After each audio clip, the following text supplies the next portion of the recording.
నమస్తే, welcome to ఈహా TV. ఓవైపు విభజన గాయాలు, మరోవైపు ప్రభుత్వాలు ఒక టర్మ్ తర్వాత ఒక్కో పార్టీ అధికారంలోకి రావడం, విధానాల పరంగా తీసుకుంటున్న నిర్ణయాలు, పాలనాపరమైన ప్రాధాన్యతల్లో వచ్చే మార్పులు ఏపీ ఆర్థిక పరిస్థితిని మారేందుకు సాయం చేయడం లేదు. గత ఏడాది ఎన్నికల్లో అద్భుత విజయాన్ని సాధించి పాలనా పగ్గాల్ని చేపట్టిన కూటమి ప్రభుత్వం తన సంవత్సర పాలనలో చేసిన అప్పు ఎంత, దేనికోసం ఎంత అప్పు చేసింది అన్నది ఇప్పుడు చర్చగా మారింది. కూటమి ప్రభుత్వం కొలువుదీరి ఏడాది పూర్తయింది. ఆసక్తికరమైన అంశం ఏంటి అంటే, ప్రభుత్వం కొలువు తీరిన తేదీన 7,000 కోట్ల తాజా అప్పు తీసుకోవడం చూసినప్పుడు ఏపీ ఆర్థిక పరిస్థితి ఎప్పుడు మెరుగవుతుంది అన్నది పెద్ద ప్రశ్న. తాజాగా చేసిన అప్పుతో బడ్జెట్ అప్పులే ఏకంగా 1,01,194 కోట్లకు చేరాయి.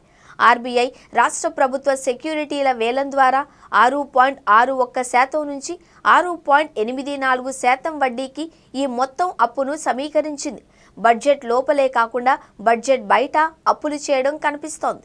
వివిధ కార్పొరేషన్ల పేరుతో ప్రభుత్వ గ్యారంటీతో 19,410 కోట్ల అప్పు ఏడాదిలో చేశారు.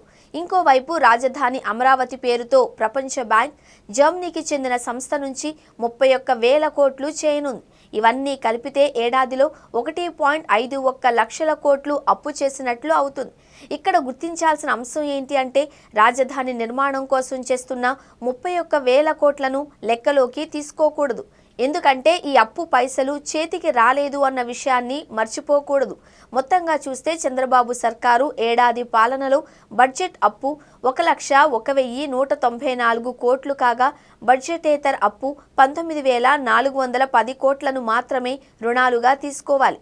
ఏవైనా తన ప్రభుత్వ హయాంలో అయినా అప్పులు తీసుకునే అలవాటును కూటమి సర్కారు తగ్గిస్తే మంచిది అన్న అభిప్రాయం వ్యక్తమవుతోంది.